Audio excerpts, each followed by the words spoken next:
Ouça agora uma mensagem de Deus ao seu coração, através do pastor Sérgio Ovídio, da Igreja Cristã Betânia. Evangelho de Lucas, capítulo 19, versículo 28.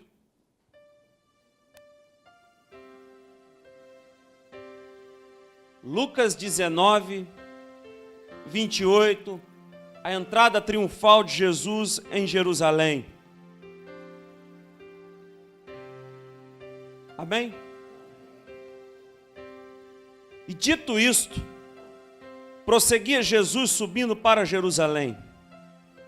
Ora, aconteceu que, ao aproximar-se de Betfagé e de Betânia, junto ao Monte das Oliveiras, enviou 2 de seus discípulos, dizendo-lhes: Ide à aldeia fronteira, e ali, ao entrardes, achareis preso um jumentinho que jamais homem algum montou, soltai-o, trazei-o. Se alguém vos perguntar, por que o soltais? Respondereis assim, porque o Senhor precisa dele.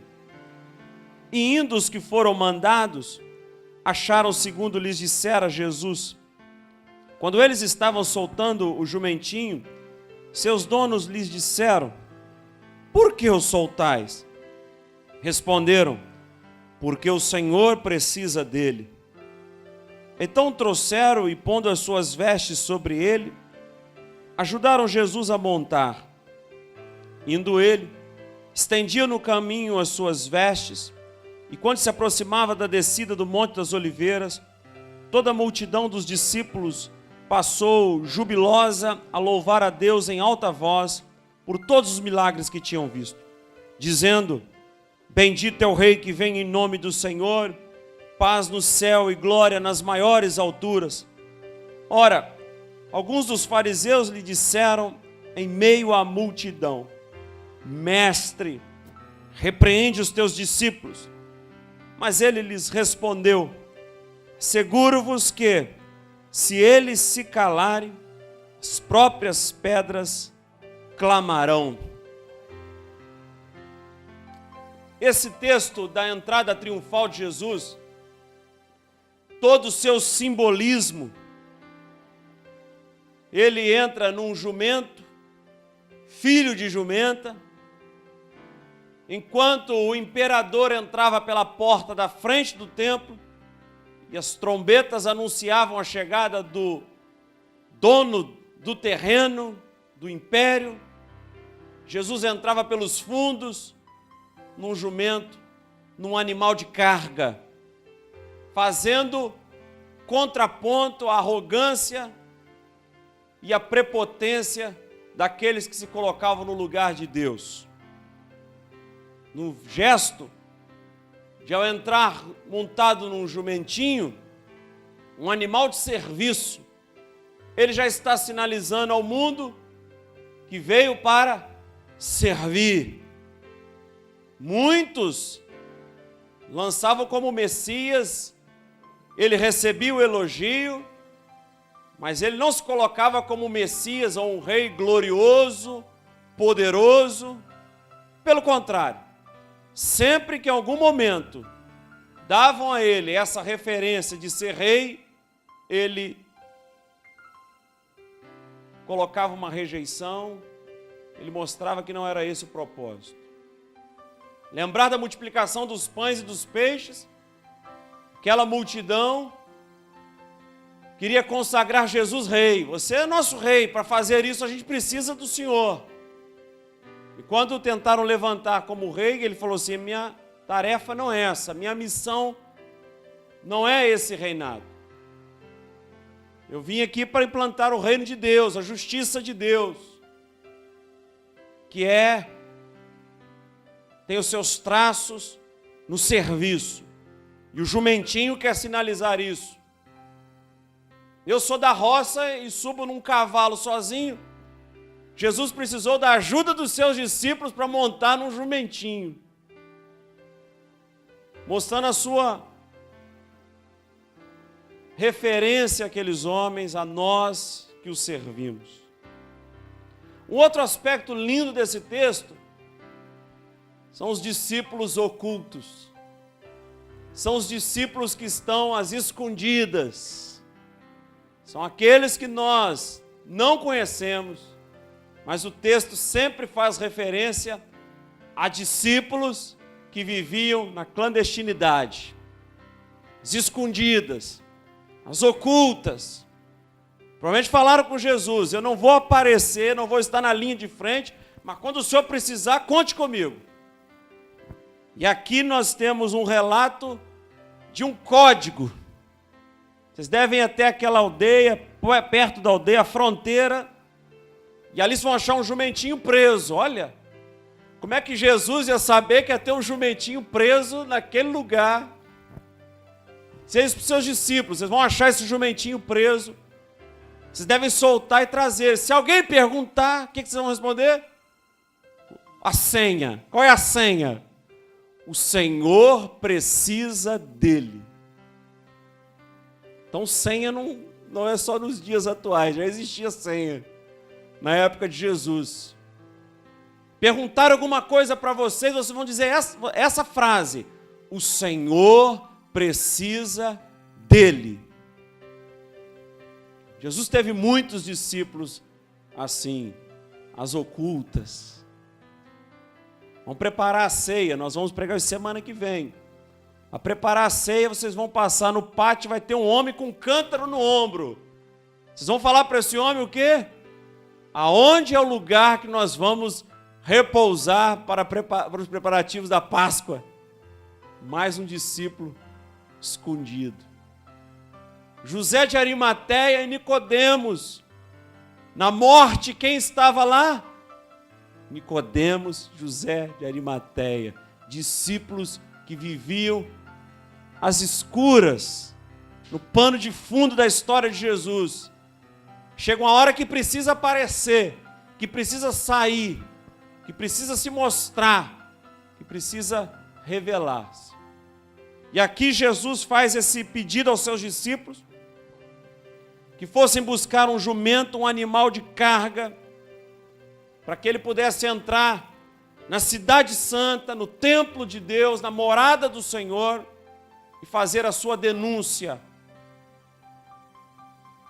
A gente gosta e nós valorizamos muito aquilo que é extravagante, excêntrico. E a gente fica até assim: oh, que coisa linda, né? Oh. A gente precisa de beleza. Mas Jesus, ele tem uma postura de um serviço à comunidade de fé, com gestos que realmente mostre qual é a sua função, de denunciar às vezes os poderosos que se colocam como Deus, como Senhor, mas muito pelo contrário, estão distantes e muito distantes de Deus. Jesus tem seus objetivos na vida. Ele tem foco. Ele sabe o que ele busca. E nós precisamos também ter esses objetivos. Jesus sabe para onde ele vai. O Albert Einstein dizia isso: tenha um propósito na vida e vá atrás dele. Não perca tempo com aquilo que é irrelevante. Não perca tempo com brigas que não vão te levar e conduzir a lugar nenhum, porque só vai se desgastar. Tenha um foco, corra atrás dele, e Deus vai te honrar. E ele tem esses objetivos, muito claros. E se nós não temos objetivos, a gente não caminha, a gente não prossegue, a gente não consegue dar o primeiro passo. E o Senhor está mostrando para os seus discípulos que ele tinha um caminho já estabelecido. Mas ter objetivos, ter sonhos, ter propósitos, não significa se endurecer ou ficar surdo para o grito das pessoas. Não. Não podemos, em busca de um objetivo, dizer para aqueles que estão ao nosso lado: não tenho tempo para você, porque eu preciso correr. Eu não posso ficar duro, com o coração endurecido às pessoas que Deus tem colocado ao meu redor. Apesar de Jesus ter objetivos na vida, embora ciente do que ele iria enfrentar, ele sempre parou para os leprosos, para os marginalizados. Ele sempre parou para as crianças, para o jovem rico. Ele parou para Mateus, um homem que vivia na coletoria, extorquindo e arrancando dinheiro das pessoas, e quando não tinha dinheiro, ele arrancava os filhos. Jesus parou para esse homem.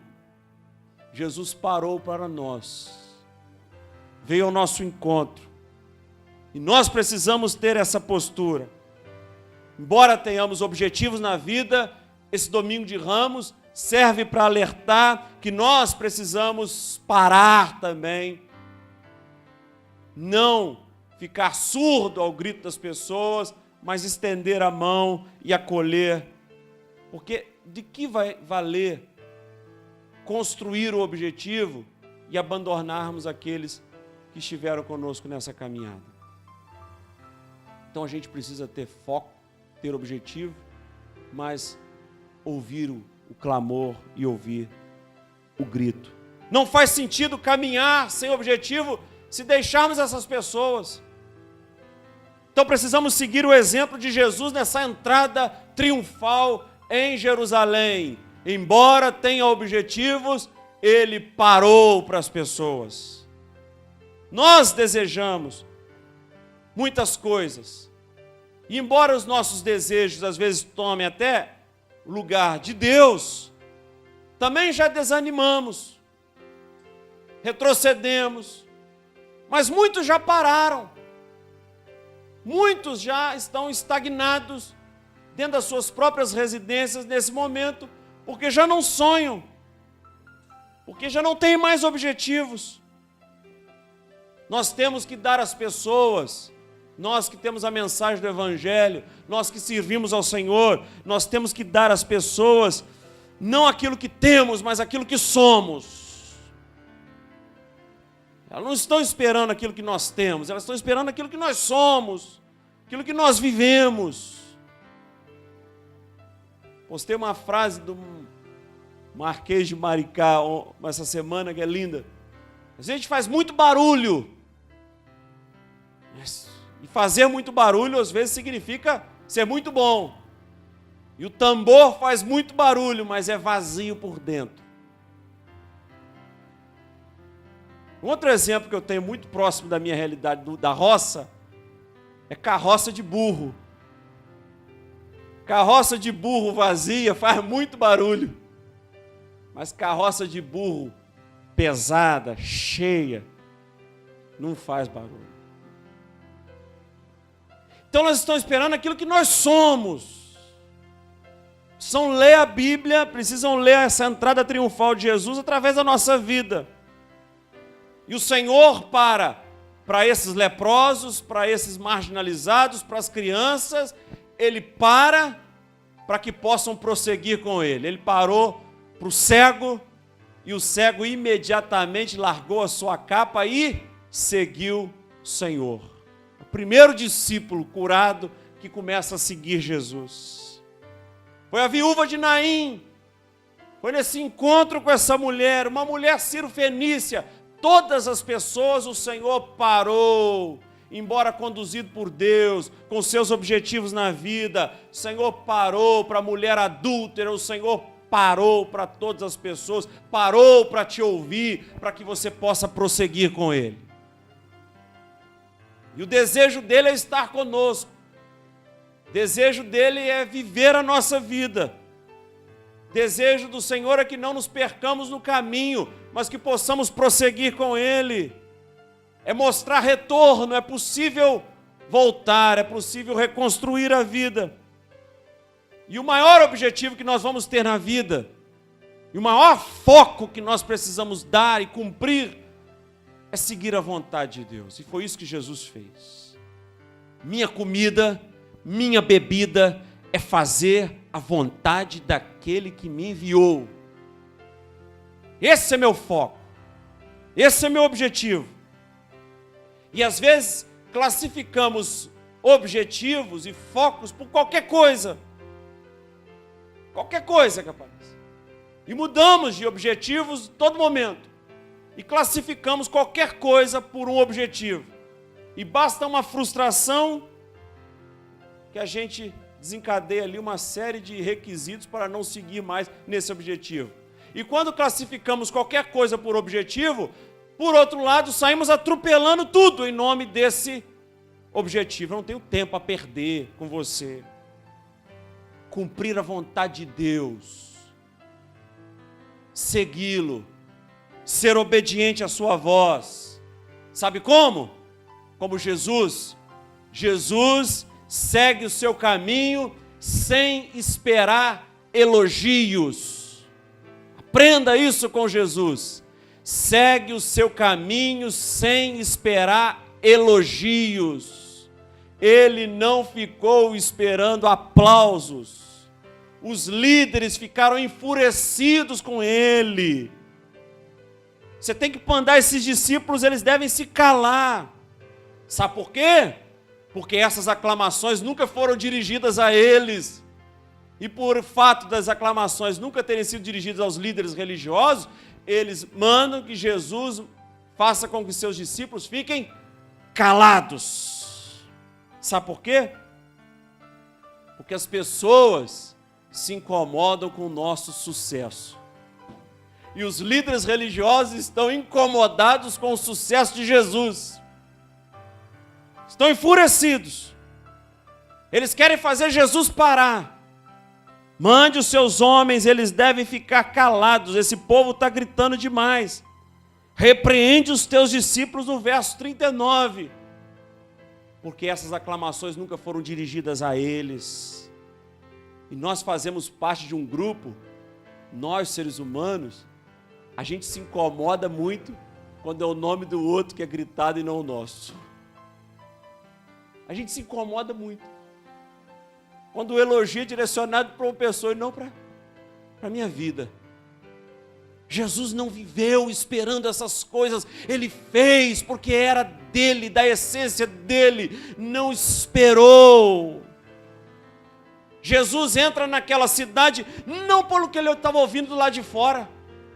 Jesus não entra naquela cidade porque está todo mundo aplaudindo, gritando que ele é o Messias, é o rei que vem em nome do Senhor. Ele não entra por causa disso. Ele não entra porque as pessoas estão festejando. Ele não entra por aquilo que está acontecendo lá de fora. Ele entra por causa do que está acontecendo lá dentro. O templo de Deus está sendo distorcido, a adoração a Deus está sendo equivocada. Ele não entra por causa dos elogios, ele entra porque o templo, porque Jerusalém precisava de mudança. E nós não fazemos para esperar o elogio, nós fazemos porque essa causa, se ela precisa ser cumprida, se ela é digna, é legítima, eu preciso fazer. Porque Jesus não é viciado pelo elogio, porque não está buscando essas coisas. Jesus não fica enlouquecido quando ele não é unanimidade. Não! É a essência, é o coração dele, ele foi chamado para isso. Nós, irmãos e irmãs, nós começamos a vida com muita audiência e terminamos com vaias. Começamos com muita festa, todo mundo feliz, todo mundo quer participar. Mas por vezes terminamos sendo ofendidos, com vaias, sendo crucificado. E a gente precisa ter essa sensibilidade de não enlouquecer, mas fazer e cumprir a minha vocação, porque Deus me chamou para isso. E Paulo disse uma coisa que a gente deve ter sempre esse versículo na cabeça. Se o teu coração está em paz, tens confiança diante de Deus. Aquele povo, esse povo da entrada triunfal, esse povo que grita hosana, é o mesmo que grita crucifica. Nós circulamos, nós transitamos em hora ser aplaudido e em hora ser vaiado. E identificar que são as mesmas pessoas que gritam hosana e gritam crucificam. Não se iluda. Nós somos esquecidos muito rapidamente, muito. Rapidamente somos esquecidos, rapidamente esqueceram aquilo que nós fizemos. Mas o que fará a diferença serão os nossos valores. O que fará a diferença é que essa pessoa passou pela sua vida e você deixou marcas. E você tem que ter essa consciência. Foi isso que o Senhor fez. Jesus tinha valores que eram colocados à mostra. As pessoas sabiam dos seus valores. E no final da sua trajetória, o que sobrou? Uma cruz, um calvário. Pautar a vida com essa orientação de Jesus, que as pessoas que circulam próximo a nós, elas transitam muito rápido de hosana para crucificam. Se orientar a vida através de Jesus, mostrando os valores que nós temos, é ter uma certeza, é saber que tudo vai ficar absolutamente em paz e que Deus está conduzindo todas as coisas, é deixar a nossa casa e saber que tudo vai ficar bem, é deixar o trabalho, a igreja, a escola, enfim, qualquer lugar, saber que tudo vai terminar bem, porque Deus está ciente daquilo que estamos atravessando. Então siga o exemplo de Jesus nesse domingo de Ramos. Jesus foi corajoso. Jesus foi corajoso. O Vinícius de Moraes escreveu para Garcia Lorca: eu sei que você teve medo, mas sei que não foi covarde. Nós podemos ter medo, mas não podemos ser acovardar. A gente precisa ter coragem. Ele entrou em Jerusalém desafiando os poderosos. O imperador romano, o imperador entrava num cavalo alado, com os seus guardas, espada na cintura, trombetas sendo acionadas. E Jesus entrou num jumentinho, num animal de carga, e deixou registrado para nós que quando nós temos consciência, e quando nós sonhamos, e quando somos corajosos, a gente consegue mudar realidades. Então valorize o que você tem. Nós falamos, tenho muito pouco, não vou conseguir. Coloque os seus valores à mostra. Jesus entrou com coragem e sabia ele que poderia mudar aquela dificuldade, aquela situação, que poderia mudar o mundo.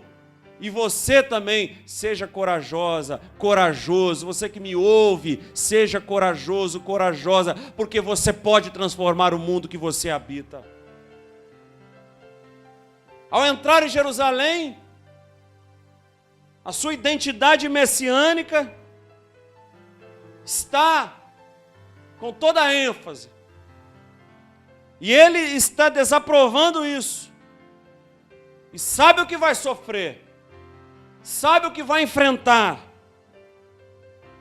Mas não seja medroso e faça como Jesus. Tenha coragem. E encare as circunstâncias. E encare aquilo que precisa ser mudado, precisa ser transformado. Se ele foi corajoso, ele foi humilde. Seja humilde como Jesus.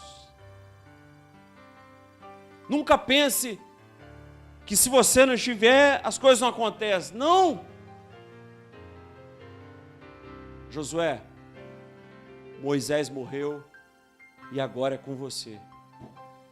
Seja humilde. Entrou na cidade montado num jumento, num jumentinho, num animal de carga. Um monte de caipira da Galileia ao lado dele. E ele está lá. Se fosse nos dias atuais, entrando na Presidente Vargas, olha que ridículo. Entrou com aquele bando de caipiras.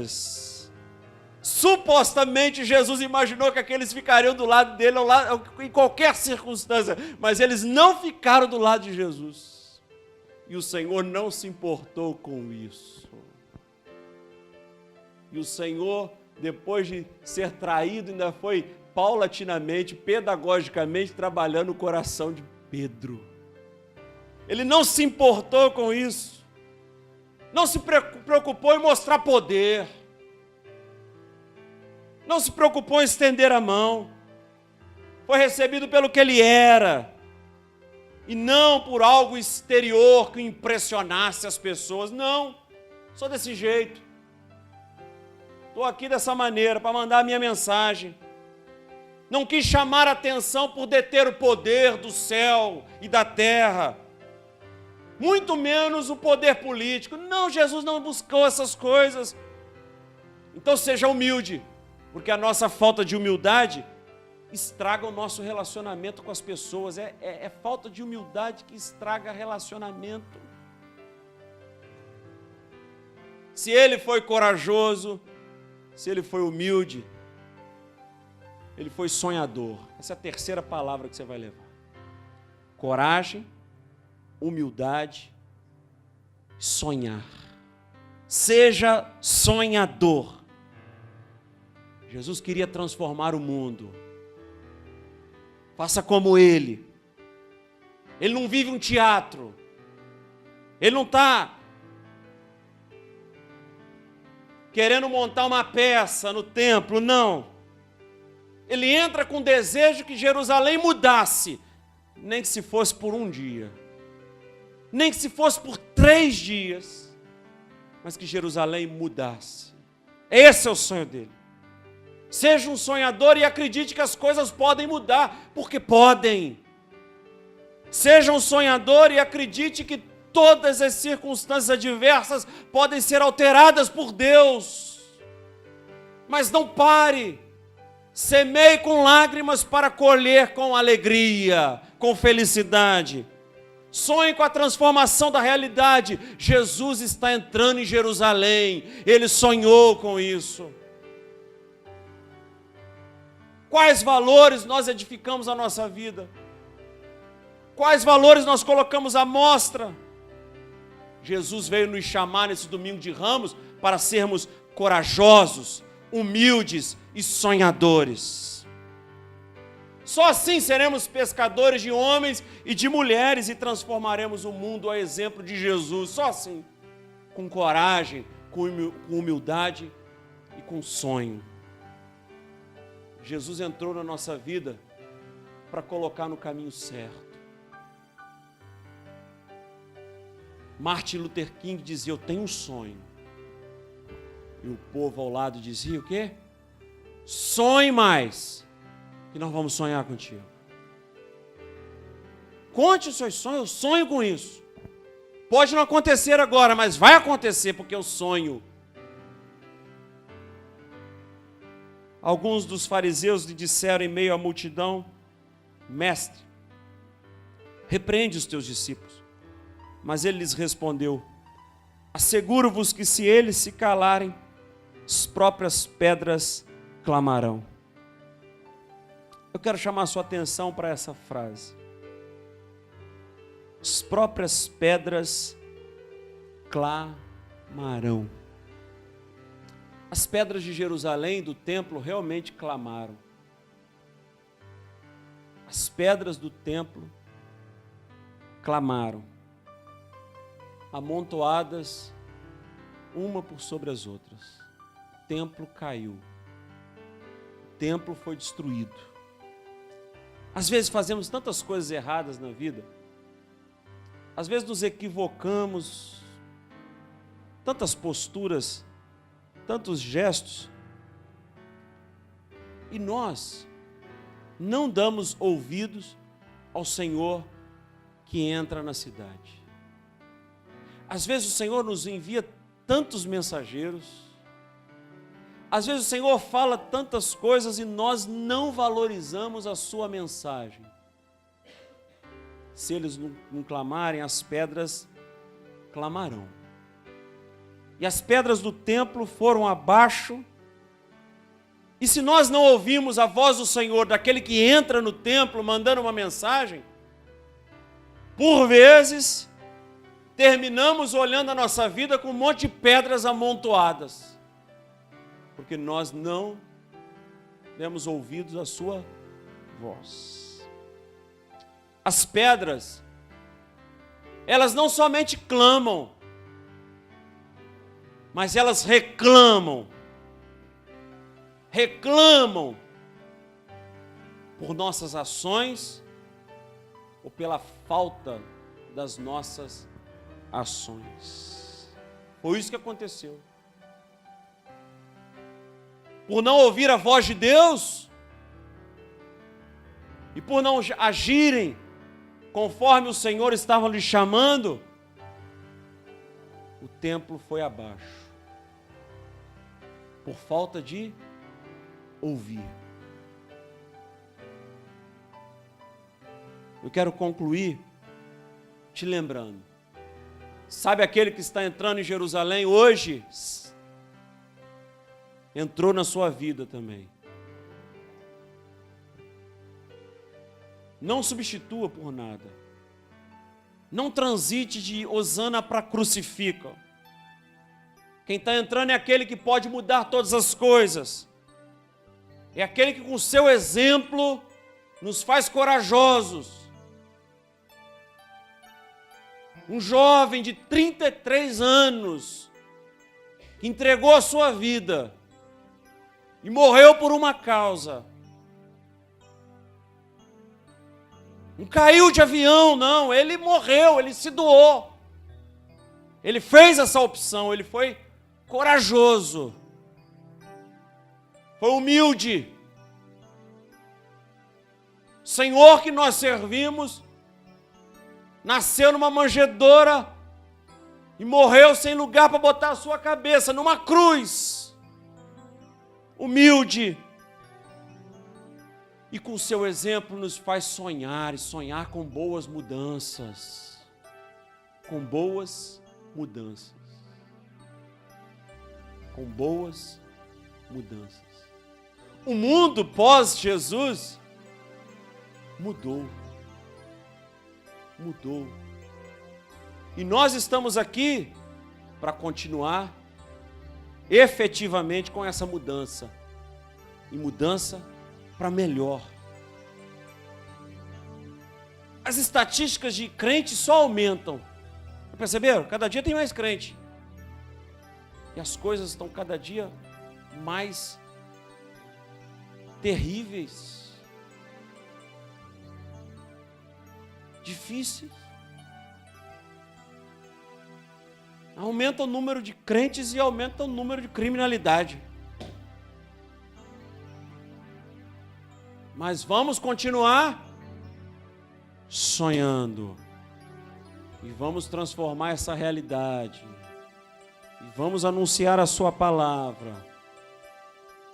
Vamos ser corajosos, humildes e sonhadores. Fique de pé, por gentileza.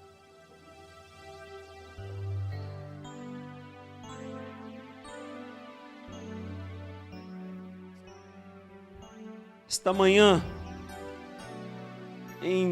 neste domingo de Ramos, que nós celebramos esta data, que o Senhor entrou em Jerusalém desafiando os poderosos. Nós também temos muitos desafios, Senhor. Precisamos da sua orientação. Não nos deixe, Senhor, ficarmos viciados pelos elogios, fazermos as coisas esperando reconhecimento. Não. Ensina-nos, Senhor, a fazer porque é preciso ser feito. Aquele que faz o que não, já dizia Tiago, aquele que não faz o que deveria ser feito já está pecando. Que nós, Senhor, sejamos corajosos, humildes e sonhadores.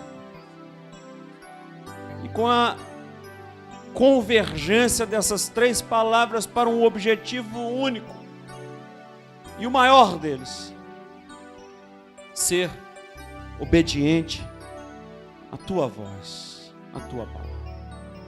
Em nome de Jesus. Amém. Você acredita em relatos bíblicos? Você acredita no texto bíblico? Você vai acreditar nessa manhã que vai encontrar-se com Deus.